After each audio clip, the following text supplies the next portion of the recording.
اللہ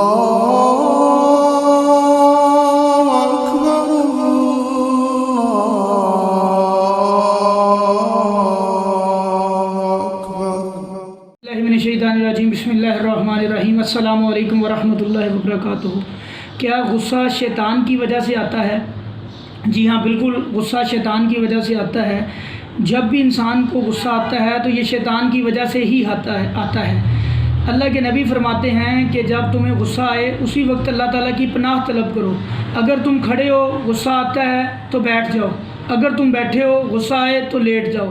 اور نبی صلی اللہ علیہ وسلم فرماتے ہیں کہ اگر تمہیں غصہ آتا ہے تو وضو کر لو، کیونکہ شیطان آگ کا بنا ہوا ہے۔ جب آپ وضو کرو گے، پانی ڈالو گے اپنے اوپر، پانی کے چھینٹے مارو گے تو پانی آگ کو ٹھنڈا کرتی ہے، غصہ ٹھنڈا ہو جائے گا آپ کا۔ تو میرے بھائی، جب بھی غصہ آتا ہے تو یہ غصہ شیطان کی طرف سے ہی ہوتا ہے۔ اور غصے کو ختم کرنے کا طریقہ، کھڑے ہیں تو بیٹھ جائیں، بیٹھے ہیں تو لیٹ جائیں، وضو کر لیں، انشاءاللہ اللہ کے فضل سے غصہ رفع ہو جائے گا۔ ایک دفعہ نبی صلی اللہ علیہ وسلم کے ساتھ کچھ صحابہ کا گزر ہوا کہیں سے، تو کچھ پہلوان پہلوانی کر رہے تھے اور اپنا کچھ ایکسرسائزز کر رہے تھے۔ جیسے آج کل لوگ جم میں ایکسرسائز کرتے ہیں، اپنا پش اپس نکالتے ہیں، یا اپنا باڈی بلڈنگ کے لیے، اپنی باڈی کو بلڈ اپ کرنے کے لیے کچھ ایکسرسائز کرتے ہیں ہارڈ قسم کی۔ اسی طرح کچھ پہلوان ایکسرسائزز کر رہے تھے اور آپس میں زور آزمائی کر رہے تھے۔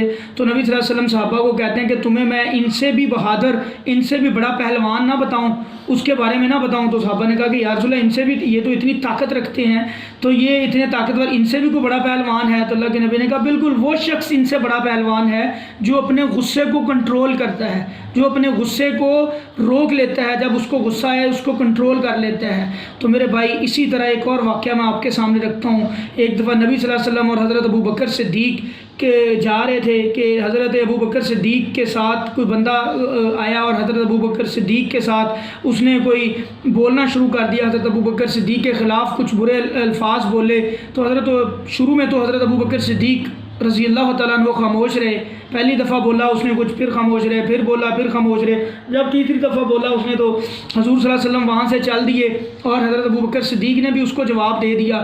جب حضرت ابو بکر صدیق تیسری دفعہ جواب دیا اور حضرت محمد صلی اللہ علیہ وسلم چل پڑے وہاں سے، تو حضرت ابو بکر صدیق کو محسوس ہوا کہ میرے سے کچھ ایسا ہو گیا جو نبی صلی اللہ علیہ وسلم کو پسند نہیں آیا۔ جب پاس آئے، آ کے کہتے ہیں کہ یا رسول اللہ، کیا ماجرا ہے کہ آپ وہاں سے چل پڑے؟ تو نبی صلی اللہ علیہ وسلم نے فرمایا کہ جب اس بندے نے تجھے کچھ کہا تو تو خاموش رہا، تو اللہ تعالیٰ نے آسمان سے فرشتہ بھیجا ہے جو تیری جگہ پہ اس کو جواب دے رہا ہے اور تو محفوظ ہے۔ پھر دوسری دفعہ اس نے کچھ کہا، پھر آسمان کے فرشتے نے، اللہ تعالیٰ کے اس فرشتے نے، بھیجے ہوئے فرشتے نے جواب دیا تیری وجہ سے، تیری جگہ پہ۔ اب جب تیسری دفعہ تو نے خود جواب دیا تو وہ فرشتہ وہاں سے چلا گیا، تجھے بھی غصہ آیا، تیرے غصہ آنے کی وجہ سے شیطان وہاں پہ آ گیا، اور جہاں پہ شیطان ہوگا وہاں پہ اللہ کے فرشتوں کا اور اللہ کے نبی کا کوئی کام نہیں۔ تو میں بھی وہاں سے چل پڑا۔ تو میرے بھائی، بات یہ سمجھ آتی ہے کہ جب بھی غصہ آئے اس کو کنٹرول کریں، اعوذ باللہ من الشیطان الرجیم پڑھیں، اللہ کی پناہ طلب کریں۔ جب آپ اللہ کی پناہ طلب کریں گے غصہ ٹل جائے گا اور اللہ کے فضل سے انشاءاللہ آپ کا معاملہ بھی رفع ہو جائے گا۔ اگر کوئی بندہ آپ کو گالی دیتا ہو تو اس بات پہ خوش ہوا کریں، کیونکہ جب وہ گالی دے گا تو اس کی گالی کی وجہ سے اللہ تعالیٰ آسمان سے ایک فرشتہ بھیجیں گے۔ اگر آپ خاموش رہتے ہیں تو وہ آپ کی جگہ پہ جواب دے گا۔ اب اللہ کا وکیل، بھیجا ہوا وکیل آپ کی جگہ پہ وکالت کر رہا ہے اور جواب دے رہا ہے، اور آپ کے درجات بلند ہو رہے ہیں، آپ کے گناہ مٹ رہے ہیں اس کی گالی کی وجہ سے۔ تو میرے بھائی، اس معاملے میں اس اللہ کے نبی کے قول سے رہنمائی لیں۔